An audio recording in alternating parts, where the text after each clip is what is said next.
À maison ordinaire, événement extraordinaire. Esprit, montre-toi. Les maisons hantées de Grande-Bretagne passent sous le feu des projecteurs quand nos médiums de choc affrontent les entités diaboliques qui rôdent à l'intérieur. Sortez de chez moi! Il faut que je sorte. Les médiums extrasensoriels Johnny Fiori, le chasseur de fantômes Ian Lohman et l'enquêteur en paranormal Stephen Griffiths se lancent dans une enquête à vous glacer le sang afin de déloger ces esprits inopportuns.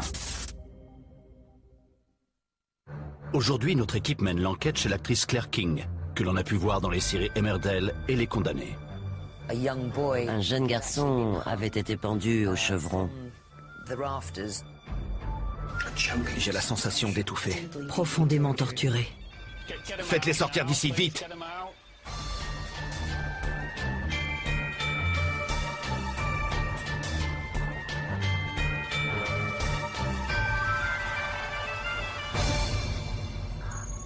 Au milieu des vallons et des landes du Yorkshire, à seulement quelques kilomètres d'Harrogate, se trouve le vieux village de Aberystwyth.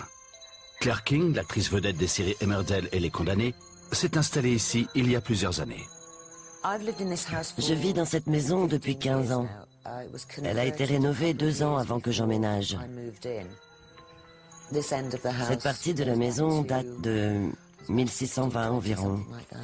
C'est plutôt ancien. Depuis qu'elle a emménagé dans cette demeure du XVIIe siècle, Claire ressent une activité paranormale dans différentes parties de sa propriété. J'entends des bruits étranges, surtout très tôt le matin. Des grincements, comme si quelqu'un montait à une échelle. Puis j'ai l'impression que quelqu'un touche mon visage. Je sens des zones froides. La plus importante d'entre elles se trouve dans la chambre, au-dessus de cette pièce. Face à ces phénomènes inexpliqués, Claire a décidé d'en apprendre plus sur l'histoire de sa maison. Une personne du coin m'a dit qu'un jeune garçon avait été pendu au chevron de ce bâtiment, qui était à l'époque une grange. Il avait sans doute volé un pot de lait, un morceau de pain ou je ne sais quoi. Je suppose qu'il travaillait dans la ferme et qu'il s'est fait lyncher par les villageois pour avoir volé quelque chose. Claire pense que sa propre chambre concentre également une forte activité paranormale. Je me réveille et j'ai vraiment très froid. Je me dis qu'une fenêtre est sûrement ouverte. Et quand je me lève pour aller voir, la fenêtre est déjà fermée. Je pense que le garçon a été pendu à la poutre située juste au-dessus de mon lit. C'est assez curieux de se réveiller au beau milieu de la nuit avec l'impression que quelque chose caresse votre visage.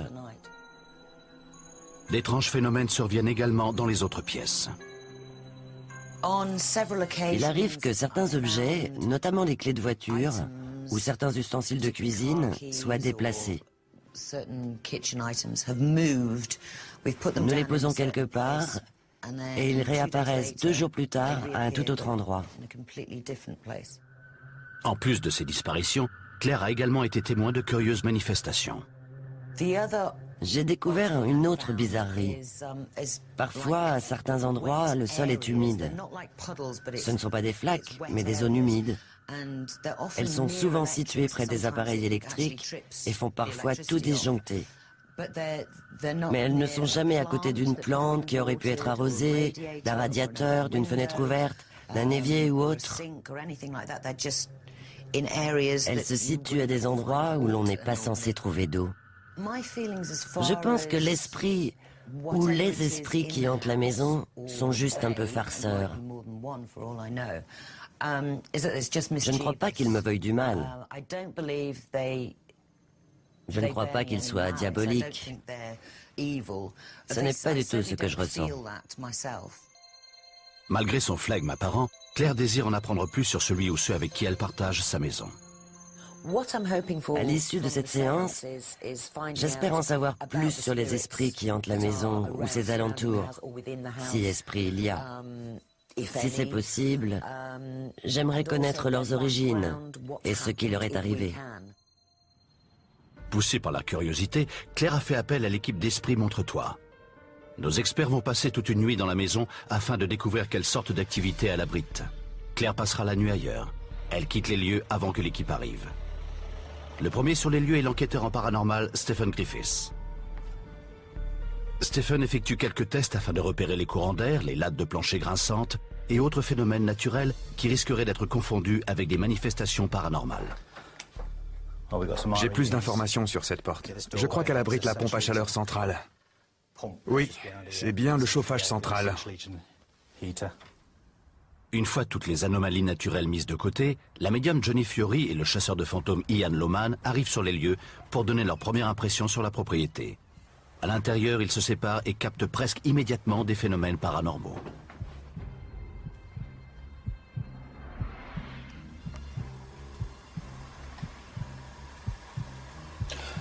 Je viens de capter une énergie au ras du sol qui vient de me passer entre les pieds. Il y a plusieurs entités, plusieurs énergies ici. Il y en a une qui semble assez hostile. Jonathan, J'ai l'impression que quelqu'un observe. j'ai la sensation d'étouffer. Je sens une forte présence au niveau de cette poutre. C'est extrêmement fort.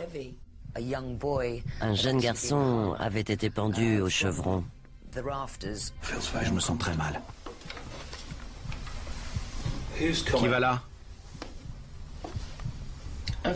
J'ai du mal à respirer. Mon cœur s'emballe. Je ressens la présence d'un homme. Je perçois 2, peut-être 3 jeunes personnes. Des enfants. Il est assis là. Ses petites jambes se balancent, comme ça. Il a dû marcher dans des flaques parce que ses pieds sont mouillés. Le sol est humide. Ce ne sont pas des flaques, mais des zones humides. Qui que soit cet homme, il était profondément torturé.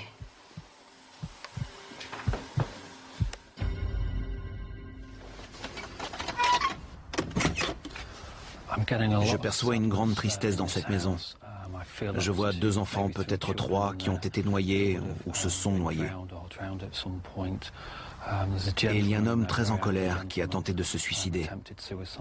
C'est un problème que nous allons devoir gérer plus tard dans la nuit. L'actrice Claire King pense que sa maison du XVIIe siècle est hantée par plusieurs esprits. Jusqu'à présent, elle considérait ses hôtes comme une nuisance plutôt intéressante. Mais elle craint aujourd'hui que la situation ne dégénère. Elle a donc demandé à notre équipe de mener l'enquête. Claire passe la nuit ailleurs pendant que nos experts effectuent une veillée nocturne dans sa maison. Les premières impressions du chasseur de fantômes Ian Loman et de la médium Johnny Fury semblent confirmer les certitudes de Claire. Elle n'est pas seule dans la maison. Je perçois 2, peut-être 3 jeunes personnes. Des enfants. Qui que soit cet homme, il était profondément torturé. Stephen, l'enquêteur en paranormal, installe un appareil servant à enregistrer des phénomènes de voix électroniques et quelques objets clés dans la chambre d'amis. Il espère ainsi attirer les esprits des enfants que Ian pense avoir captés. Je dessine les contours de cette pièce en chocolat.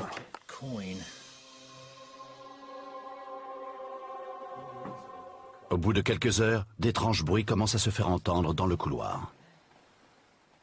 Nous allons monter à l'étage parce que nous avons entendu des petits rires et des bruits de pas. Il faut qu'on aille voir. L'équipe se sent attirée vers la chambre d'amis.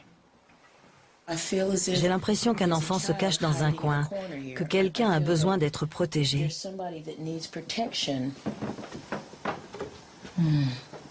Je perçois des pleurs. Si vous entendez ma voix, approchez-vous de cette chambre, s'il vous plaît. Je sens clairement un souffle d'air au niveau de mes pieds.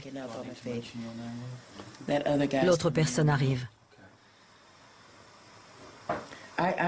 Je ne sais pas comment l'appeler à part le guetteur. Il observe Claire, le gardien. Le petit garçon vient de rentrer en contact avec nous. Ian va essayer de canaliser son énergie et nous allons voir si on peut venir en aide à cet enfant. Pensant que le guetteur et un petit garçon sont dans la pièce, Ian tente d'entrer en contact avec l'enfant. Comment tu t'appelles, mon cœur? Bonjour, Daniel. Tu cherches ta sœur?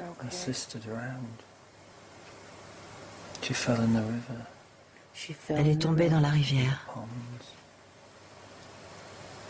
Danny, le nom de ta sœur, c'est Marie? Un jeune garçon du nom de Daniel recherche sa sœur noyée. Cela a-t-il un lien avec les flaques d'eau que Claire a remarquées? Avant de revenir à moi, j'ai capté un prénom. Rebecca, je crois. Ok. Je suis désolé, je ne sais pas s'il s'agit du nom de sa sœur. Soudain, Stephen détecte une présence. Quelque chose de froid vient de me traverser. Est-ce l'esprit des enfants avec lesquels Ian pense être entré en contact? Si c'était toi, peux-tu manifester ta présence en tapant ou en nous envoyant un signe distinct? Bien joué. Oui, bravo.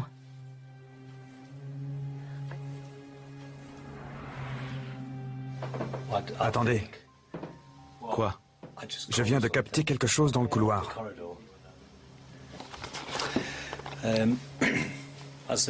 Comme je vous le disais, j'ai vu un objet blanc dans le couloir et j'ai réussi à le filmer. Je vais donc jeter un coup d'œil, analyser ça et déterminer ce que c'est. Plus tard dans la nuit, Stephen examine ce qu'il a réussi à filmer avec sa caméra à vision nocturne. J'étais dans la chambre du fond et Ian Loman essayait de communiquer avec un enfant. Je me trouvais dans l'embrasure. Je filmais la pièce et j'ai entendu taper derrière moi, ainsi que des bruits de pas. J'ai tourné la caméra et je crois que j'ai réussi à filmer une sorte de force vitale ou d'entité qui se déplaçait le long du couloir. Vous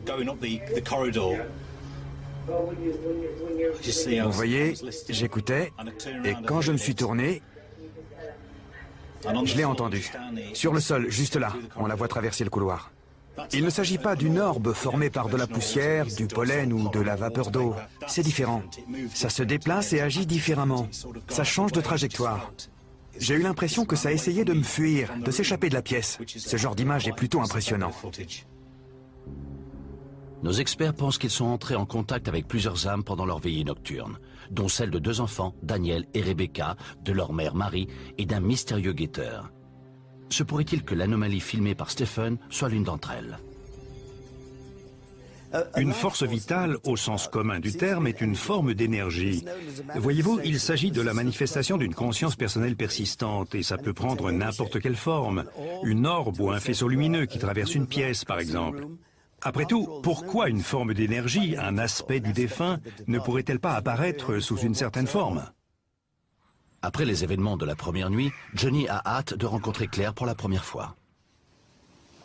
Claire King. Bonjour, vous allez bien? Oui, merci beaucoup. Ian et moi, car nous travaillons en tandem, avons capté plusieurs esprits différents. J'ai senti la présence d'un homme que j'appellerais le guetteur, faute de mieux. D'accord. Il se déplace le long du couloir. Il y a des enfants, leur présence est très forte. Nous avons aussi capté des pleurs. Qu'est-ce que ça vous fait de partager votre toit avec eux? Je suis tout à fait ouverte, comme pour beaucoup d'autres choses dans la vie. Je pense qu'on n'a pas vraiment le choix quand on est actrice. Si on se ferme, on ne peut pas élargir son esprit et apprendre. Que pensez-vous des esprits des enfants et du guetteur et de cette profonde impression de tristesse? J'ai vraiment envie d'en apprendre plus sur le guetteur. Qui était-il? D'où vient-il? J'aimerais savoir s'il est prêt à s'ouvrir. On le saura pendant la séance. J'espère. Vous êtes partante? Et comment? Le chasseur de fantômes Ian Loman arrive plus tard dans la soirée. Il espère qu'une séance avec Claire et ses proches permettra de lever le voile sur ces mystérieux événements. Johnny, Stephen et moi avons passé la nuit ici hier.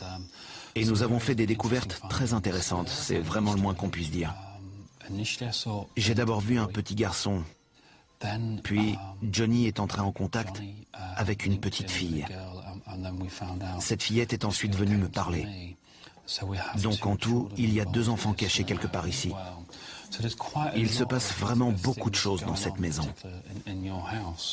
Je me doutais qu'il y avait plusieurs esprits, mais pas forcément liés les uns avec les autres.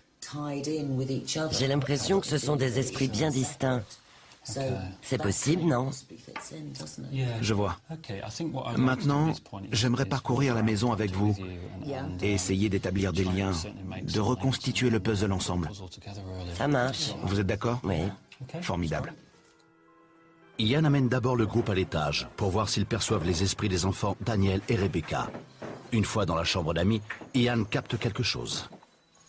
Je perçois ce que j'appelle de l'énergie résiduelle. C'est de l'énergie qui est attachée à quelqu'un ou qui a été laissée là par un esprit, un peu comme une empreinte de pas. Je capte une voie électronique dans cette pièce, Johnny. Tu peux expliquer ce que tu as trouvé? Je ressens comme un froid mordant derrière les jambes. J'ai ressenti la même chose. J'ai très chaud. J'ai assez chaud pour retirer ma veste, mais j'ai vraiment très froid derrière les jambes. J'en ai capté 2 ou 3, puis plus rien. Combien? 2 ou 3. Tu peux expliquer ça? Je sais pas ce que c'était. Selon toi, est-il possible que ça relève du paranormal? Le groupe remarque d'étranges changements de température et les données relevées par Stephen présentent de grosses différences par rapport à tout à l'heure. Pour Allison, la colocataire de Claire, c'en est trop. C'était très bref, ça n'a duré que quelques secondes. Ça montre à quel point tu es sensible à tout ça. Le groupe se rend dans la chambre de Claire et Ian croit capter un autre esprit. Mais ce dernier semble moins bienveillant. J'ai une sensation désagréable ici. Je me sens comme oppressé, étranglé.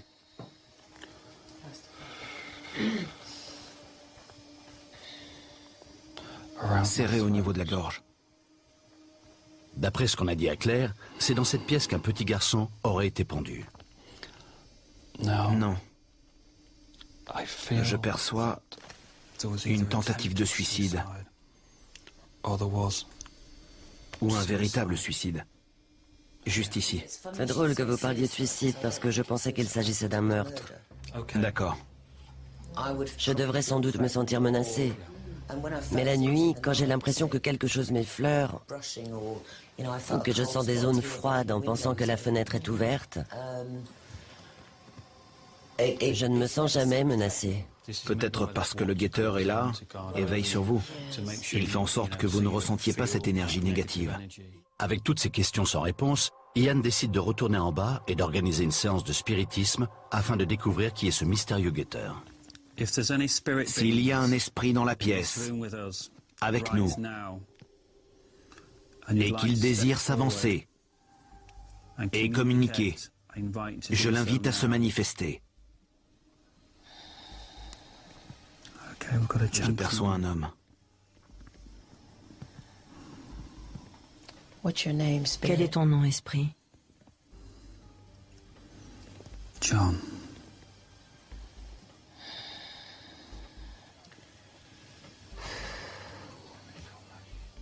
Comment s'appelle votre femme, John?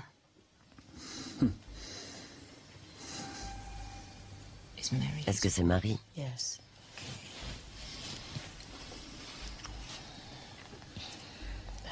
C'est la Marie à laquelle j'ai parlé hier.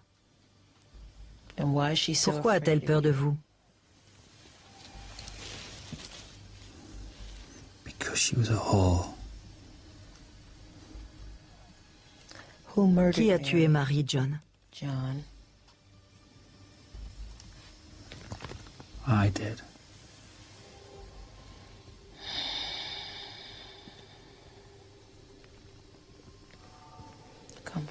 Avancez-vous, Marie.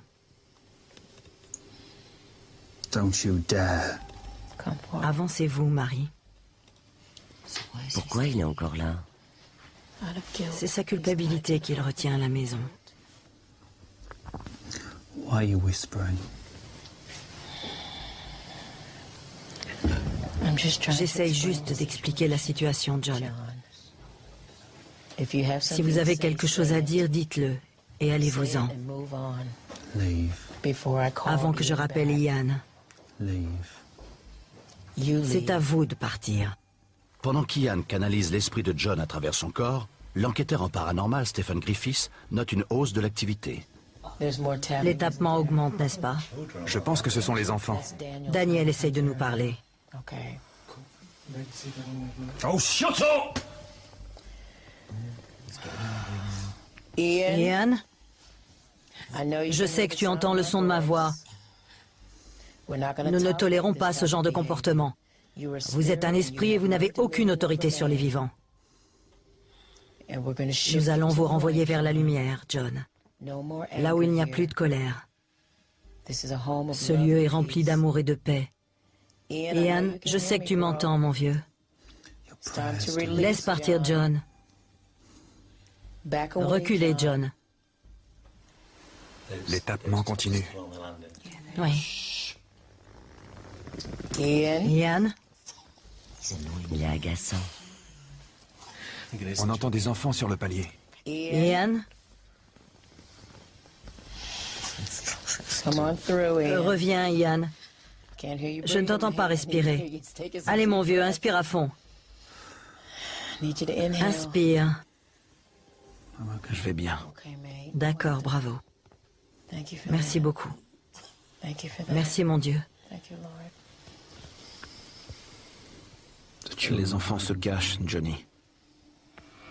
Claire King pense que sa maison est hantée par plusieurs esprits égarés. Elle a donc demandé à l'équipe d'Esprit Montre-toi de mener l'enquête. Tu as entendu? Tu vas bien? Ou un véritable suicide. Quelque chose de froid vient de me traverser. Il pense avoir capté un certain nombre d'entités, dont un assassin du nom de John, sa victime et épouse Mary, et ses deux enfants Daniel et Rebecca. Notre équipe doit maintenant essayer de chasser John, l'esprit maléfique qui, selon Ian, menace les enfants. Je pense que nous devons d'abord aider les enfants. Ils sont notre priorité parce qu'ils sont jeunes et ont besoin de nous. Au début, je pensais que les enfants étaient au rez-de-chaussée. Mais j'ai l'impression qu'au fil de la soirée, ils se sont déplacés dans notre chambre. Vous allez me détester, Ali. Je suis vraiment désolé, mais je dois vous envoyer là-haut toute seule. C'est ce que je ressens. Il y a des caméras dans la chambre.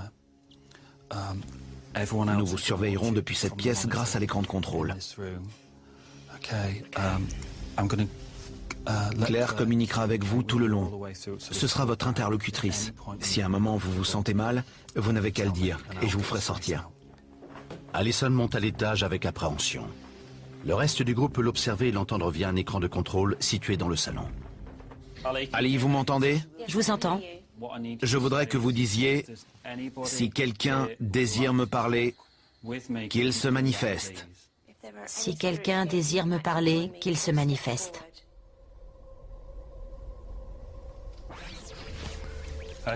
Ils arrivent dans la chambre. Inspirez profondément. Ne t'inquiète pas. C'est très bien. Pouvez-vous à présent demander à Daniel et Rebecca de se manifester? Respirez bien. C'est bien, Je me Ali. sens très triste tout à coup. Parlez-lui, Claire. Ne t'inquiète pas, calme-toi. Tu veux bien leur parler? Tu es prête à continuer? Oui. Daniel, Rebecca, si vous êtes là, Mystérieusement, l'image de la télévision commence à sauter. Ian pense que c'est la présence des enfants qui provoque les interférences sur l'écran de contrôle. On va vous envoyer quelqu'un. d'accord. Ok? Ian demande à la mère de Claire, Angela, d'aller apporter un soutien moral à Allison.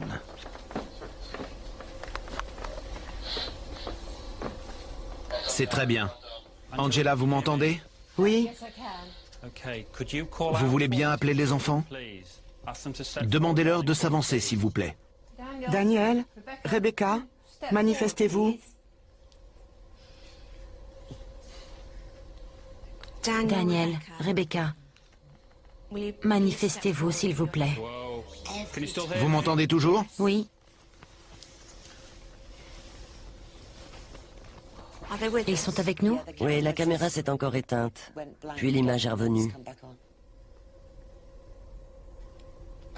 D'autres changements? Soudain, ils entendent un bruit. Qu'est-ce que c'est? Ça ne vient pas d'ici. Ce n'est pas mon téléphone. Qui est là-haut? Ça vient de chez vous, pas d'ici. Faites-les sortir d'ici, vite. Faites-les sortir. Faites-les sortir. C'est l'alarme incendie? Ce sont les capteurs de mouvement. Allison et Angela étaient seuls dans la chambre à l'étage. Alors qui a bien pu déclencher les capteurs de mouvement? Vous allez bien? J'ai cru que c'était l'alarme incendie. Ian pense que John a déclenché l'alarme pour essayer d'atteindre les enfants. Il envoie donc Claire et son amie Amanda dans la chambre de Claire pour attirer l'attention de John, pendant qu'Allison et la mère de Claire, Angela, invitent les enfants à les rejoindre dans leur chambre pour les mettre en sécurité. Daniel, Rebecca, manifestez-vous s'il vous plaît. Claire, vous m'entendez? Oui, je vous entends. Très bien. Je voudrais que vous demandiez à John de vous rejoindre. John, si vous m'entendez, avancez. Que se passe-t-il dans la chambre? Je lui ai demandé de taper et j'ai entendu un léger tapement dans la chambre. J'entends taper. Il y a du bruit à l'extérieur de la chambre, sur le palier.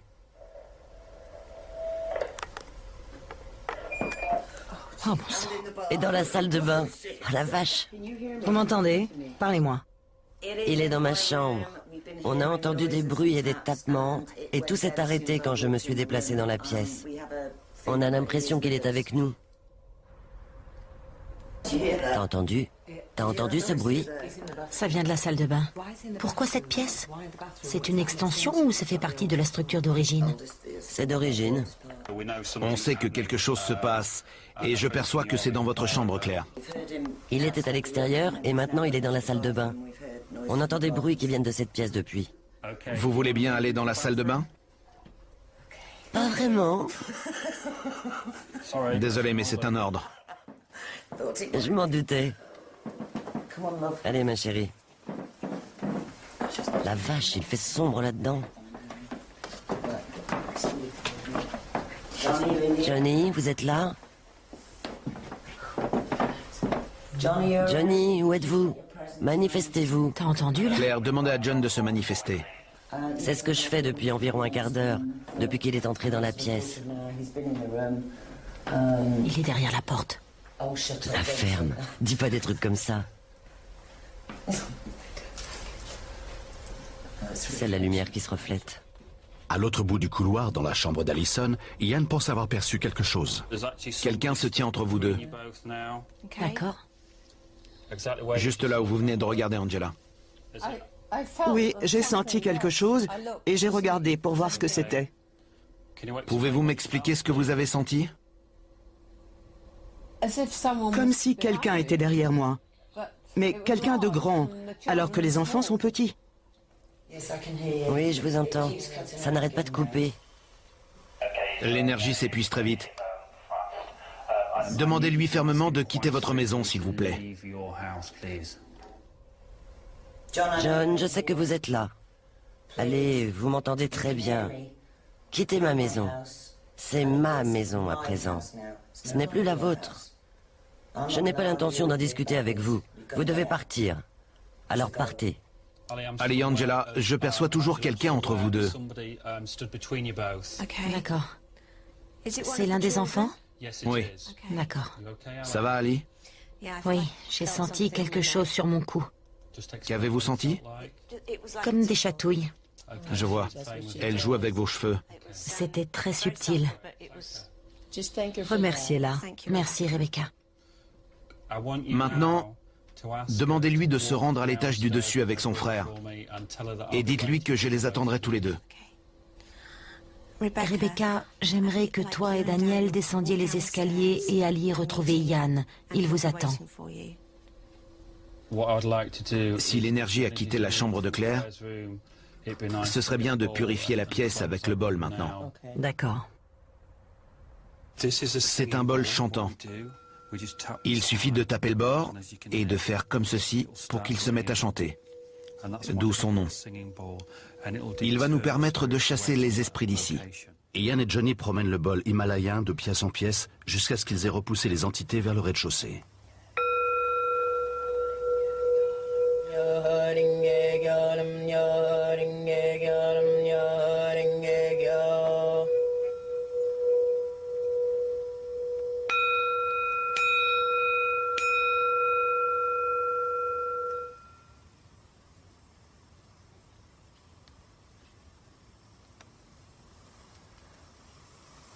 Je suis très affaibli. Allons dans la pièce suivante. Espérant que le bol ait repoussé les esprits vers le rez-de-chaussée, Ian décide qu'il est temps d'obtenir certaines réponses. Je propose maintenant d'entrer en communication avec lui avec une planche de Ouija. Certaines personnes n'aiment pas cette méthode, pour des raisons X ou Y. Je vous promets que vous serez en sécurité tant que je serai avec vous, et que je vous protégerai tous. Est-ce que tout le monde est d'accord? Tu sais ce que je pense des planches de Ouija. Très bien.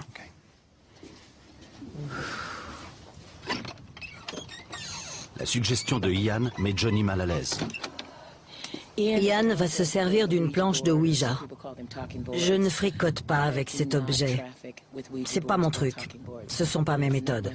Ian est très bon dans ce domaine et il va réussir à attirer l'esprit, le piéger et le chasser.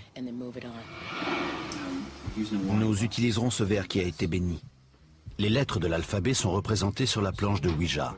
Ian espère que l'esprit va communiquer avec eux en épelant ses messages. John, si vous m'entendez, avancez de votre monde vers le nôtre. La porte est maintenant ouverte. Nous vous invitons à vous avancer comme un ami. Ainsi, nous pourrons vous aider à passer de l'autre côté. Si vous entendez ma voix, essayez de bouger le verre qui est sur la table.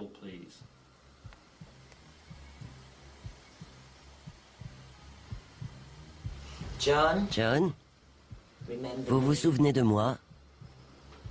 Allez, je sais que vous êtes là, je le sens. Bougez le verre.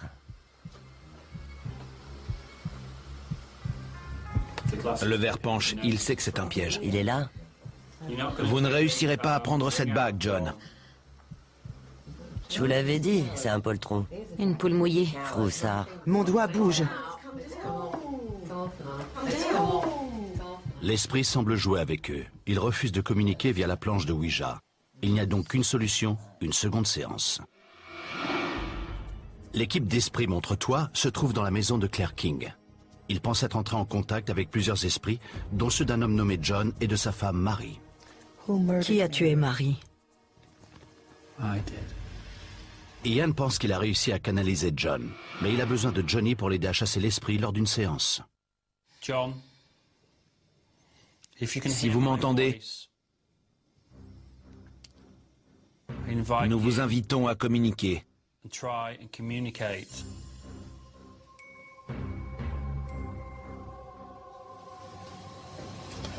Qui est là?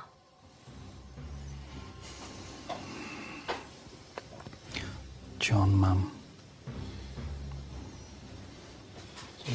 Vous serez pardonné. I killed my wife. C'est vrai. Pourquoi? Because she had sex with my boss. Je vais vous aider à quitter cet endroit. Il est temps de trouver la paix. Ian. Avance-toi pour que John puisse s'en aller. Il est prêt à partir. John, Please step. éloignez-vous de mon énergie. John. Can you walk Avancez towards vers la the light lumière. for me? We are Nous friends sommes vos amis. and family. Vous allez retrouver votre famille. And your Et miss toutes vos erreurs seront pardonnées. will be forgiven. You won't be Vous ne judged. serez pas jugés. And you can be Et vous with serez your de wife. nouveau aux côtés de votre femme. That's it. C'est bien. Continuez, mon ami. Keep going. Continuez That à light. avancer vers la lumière. That light. God bless Dieu you. vous bénisse, John. Persuadé que John a été rendu à la lumière, Claire revient sur l'expérience de cette nuit. C'était une soirée absolument fascinante, remarquable. Le moment le plus intéressant, c'est quand nous étions autour de la planche de Ouija. Le verre était penché et John essayait d'attraper la bague située en dessous. Il était de toute évidence très en colère. Mais je pense que nous avons réussi à le calmer. Il est en paix à présent. Il est parti. Il est aux côtés de sa femme. Donc je pense que tout va bien maintenant. Cette maison est très intéressante. Elle a fourmillé d'activités ce soir, avec tous ces tapements, les détecteurs de mouvement qui se sont déclenchés de façon inexpliquée. Mais nous espérons un retour au calme. Ça risque de prendre un peu de temps, environ 2 ou 3 semaines. Mais au bout du compte, cette maison devrait devenir un endroit très agréable à vivre.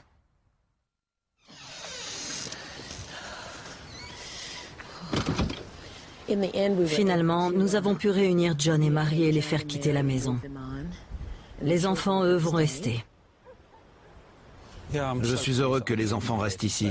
Nous avons pu apaiser leur âme. Donc, j'espère qu'ils vont arrêter de faire des farces. Maintenant qu'elle connaît les noms des esprits, l'historienne d'esprit Montre-toi, Ali Rubenhold, se rend au bureau d'état civil afin de voir si elle peut en apprendre plus sur les amants tragiques John et Marie. J'ai trouvé une Marie dans un journal local de 1858. L'article s'intitule « Meurtre barbare à Darley ». La victime, Mary Jane Scaife, avait presque 22 ans. Elle entretenait une liaison avec un beau jeune homme du nom de James Atkinson depuis plusieurs années. James était connu pour ses fréquents accès de colère. Plus tôt ce jour-là, Mary s'était attiré les faveurs d'un homme appelé Gill, attisant ainsi la jalousie d'Atkinson. Ce soir-là, Richard Howard, un marchand de porcelaine du coin, a vu Mary et James marcher ensemble le long de Stumps Lane. Stumps Lane. La maison de Claire se trouve juste de l'autre côté de la vallée. Le lendemain, à 5 heures du matin, le corps de Mary est retrouvé dans un fossé le long de Stumps Lane. La scène était horrible. Sa gorge avait été entaillée à 8 endroits et son visage avait été sauvagement mutilé. Ses yeux sortaient de leurs orbites et son bonnet était maculé de sang. C'est ici qu'on a retrouvé le corps. Lorsque l'agent de police l'a vu, il s'est immédiatement rendu chez Atkinson. Là, il a interrogé James qui a avoué que oui, il avait bien assassiné sa bien-aimée. La famille de Marie a fait ériger une coûteuse pierre tombale sur laquelle est inscrit un poème.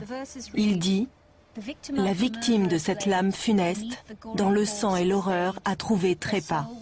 Que son âme trouve enfin le repos céleste, dans un royaume où meurtre et larcin n'existent pas. » Son meurtrier fut acquitté pour cause d'aliénation.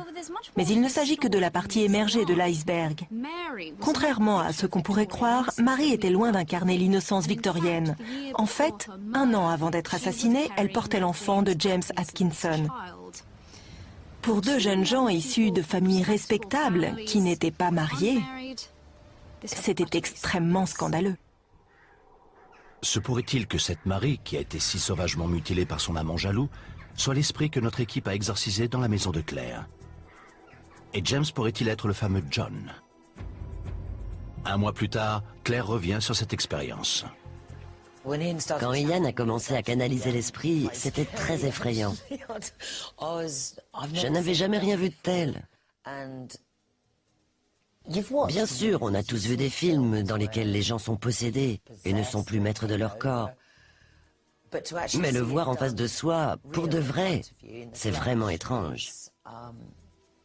C'est très bizarre et un peu effrayant, à vrai dire. Le plus bizarre, c'était de voir son visage changer. Il ne s'est pas vraiment transformé, il avait toujours la même tête, mais les traits de son visage étaient différents. La ferme! Pour être franche, quand Ian a suggéré qu'on envoie Ali toute seule dans sa chambre, je n'avais aucune idée de ce qui allait se passer. Elle a dit qu'elle sentait une présence dans la pièce. Elle ne savait pas exactement s'il s'agissait d'un seul enfant ou des 2, mais elle sentait une présence. Respirez bien. Je me sens très triste tout à coup. À chaque fois que je lui demandais d'appeler les enfants, la télé, située à l'étage en dessous, s'éteignait. Rebecca, si tu es là, manifeste-toi s'il te plaît. Puis elle se rallumait. À chaque fois. C'était flippant. Et quand John a déclenché les alarmes en sortant de ma chambre, c'était vraiment la panique. Qu'est-ce que c'est? Il n'y avait personne d'autre à l'étage.